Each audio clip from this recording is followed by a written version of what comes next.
Hi everybody, welcome back to my channel. I am going to do another of these wonky face process videos for you today. I'm starting with a piece of 9x12 watercolor paper, and I'm using the smoother side because the other side of this particular paper is really rough. But I sprayed the whole thing down with water, and now I'm taking some orange acrylic ink and just dropping the ink into the water here and there, just starting to create my background. And I wanted to get the ink moving a little bit more, so after I dropped it I sprayed more water, and I just love the way the acrylic ink moves out almost in a watercolor like manner. It stays darker in the center and then just fades out. And where it's really dripping and running, I just mop it up with some paper towel there, because I'm going to add a lot more water and more ink. So try to control it a little bit. Now I'm going to come in with some yellow ochre acrylic ink. These are all Rowney FW acrylic inks. I do have those. I have some noodler inks that are thinner. They're not acrylic, I don't think. I'm not sure. They're designed more, I think, for like fountain pens or calligraphy. But they're really vibrant and pretty. But these ones are just all acrylic. So I'm dropped the yellow and I'm spraying more water, and you can see there's like really huge watery puddles. So try to contain them a little bit, let them run around and intermix a bit, and then once I'm satisfied with how it looks, I will move on to the next color.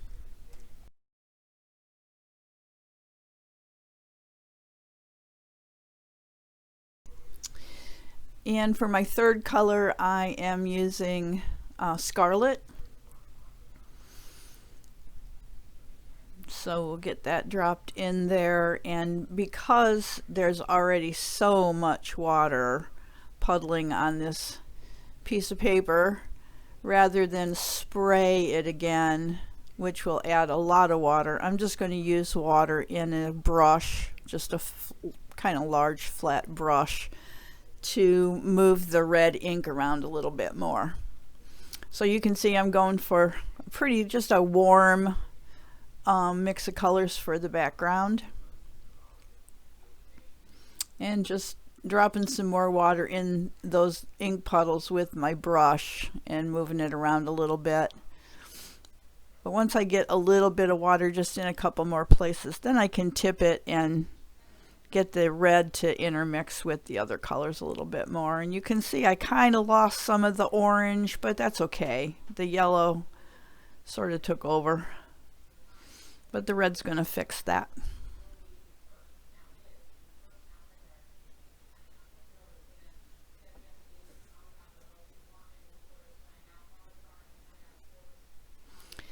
And I'll tip it a little bit, and then once I get it to where I like it, then I will leave it and let it sit and dry.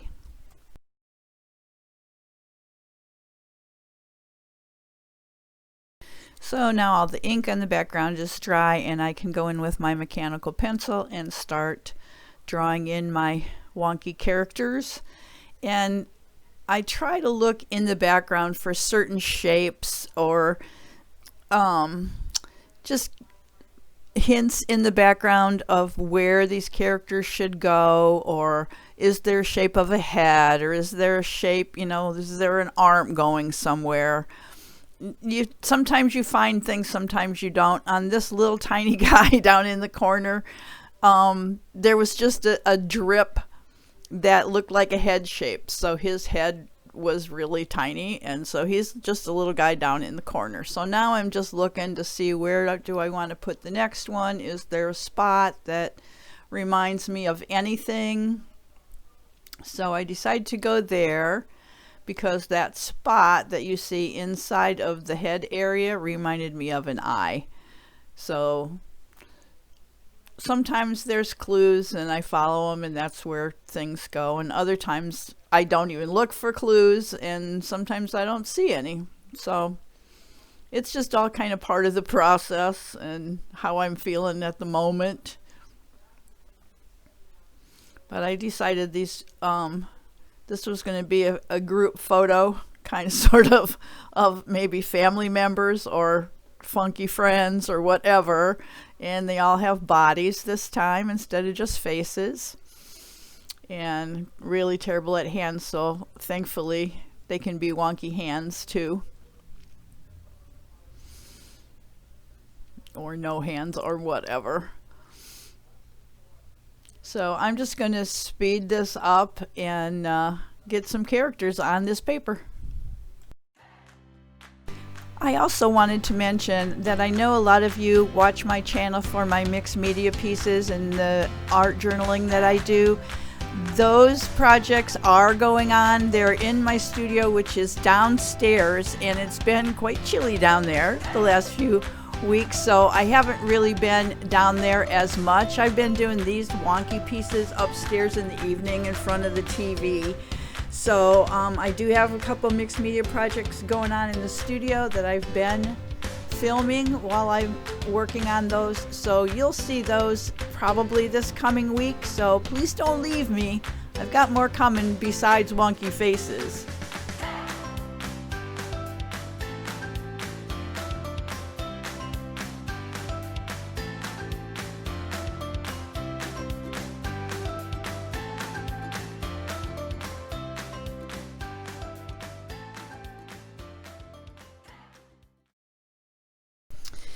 Now, this is the most fun part for me, is going over these pencil lines using this dip pen and some India ink. And I've tried lots of different brands of India ink.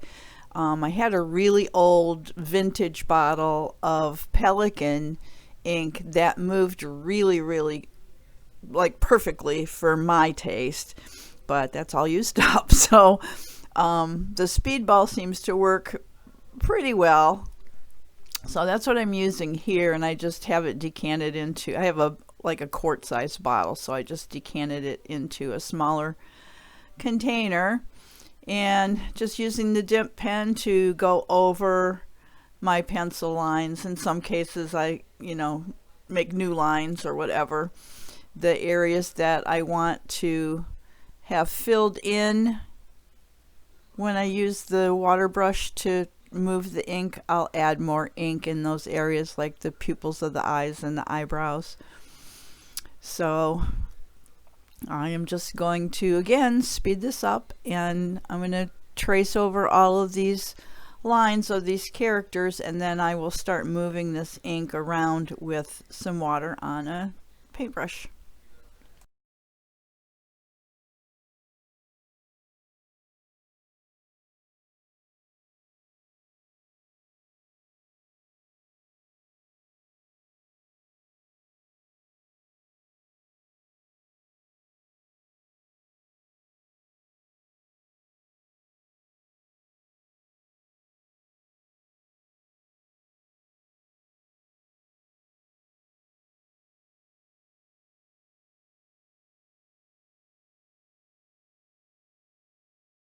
So I wanted to stop after just putting the ink down on 2 of these characters, because I don't want the ink to dry completely or it won't move. So I'm going to stop and move the ink around. This will establish my shadows and start to give some life and depth to the characters. So that's what I'm doing here, and then I will move on and ink the other 2 and then move their ink around.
So just as important as the shadows that we created with the India ink are the highlights. So I generally either use a Posca paint pen, or this is a Liquitex paint pen. You can use a white gel pen. I find that every time I use a white gel pen over the acrylic ink, the tips just like clog up almost immediately, so I've just stopped trying to use those.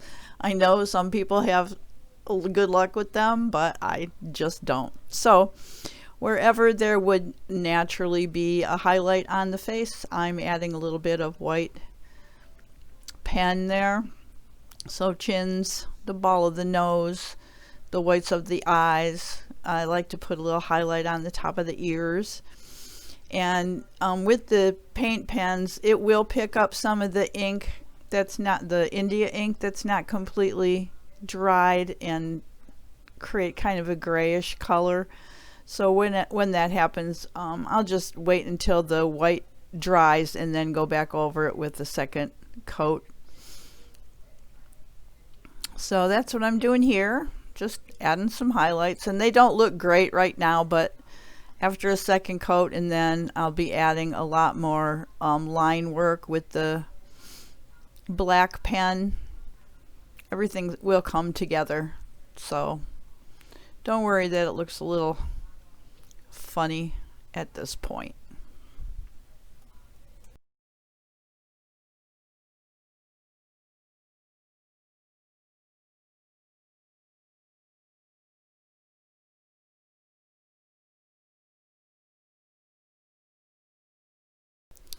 So I'm just showing you, bringing to your attention that I've added a bunch of lines with the Uniball Air black fine point pen, and now it's time to start adding some color to the characters. So I start with this olive green light. It's an acrylic ink by Amsterdam, and I think that it looks more like a yellow green or a green yellow color than olive green light, but that is what the bottle says.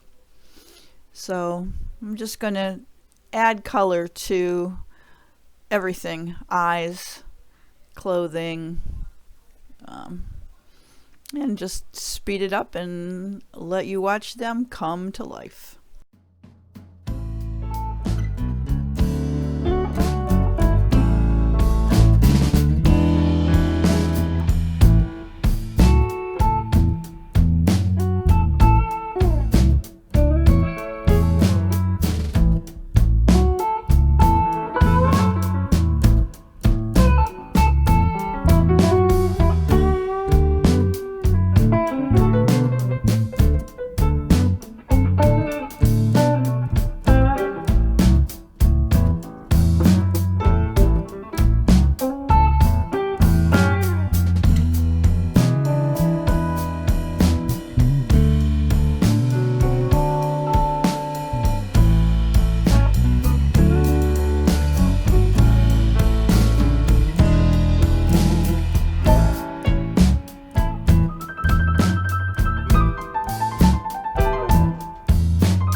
And I know I'm holding up these bottles, but the colors, the text on the bottles is not really that clear. So there will be a list of all of the colors and all of the supplies that I used in the description box below in case you're interested. And if you use any of my links to go from the description box to your Amazon account, anything you buy at Amazon, I will get a small percentage, a small compensation, I should say, for anything you buy. I mean, even if you go over there and buy, you know, a bag of potato chips or whatever, if you got there using one of my links, I will get, you know, a couple pennies, and that it all adds up eventually over time and helps me replenish my supplies so I can keep doing these free videos for you. So I'd appreciate it if you kept that in mind.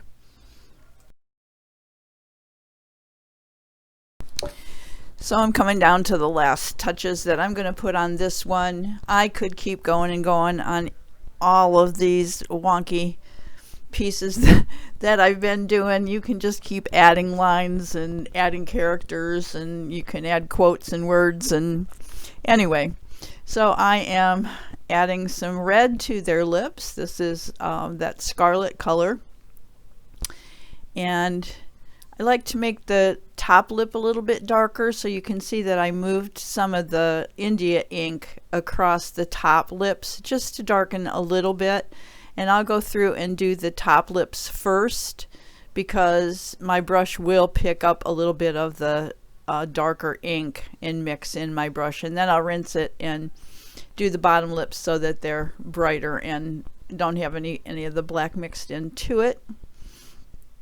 And then after I do the lips, I might add a few last minute lines here and there with the black Uniball Air pen, just to some of the lines that I added earlier got covered up with the background or whatever, or the color, the ink colors.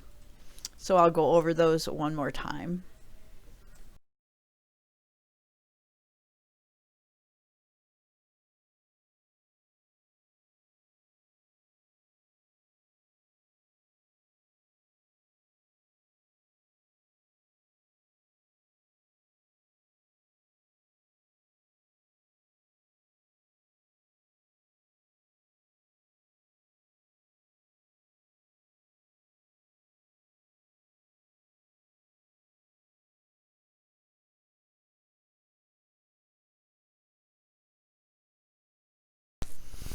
And now we're coming right down to the end.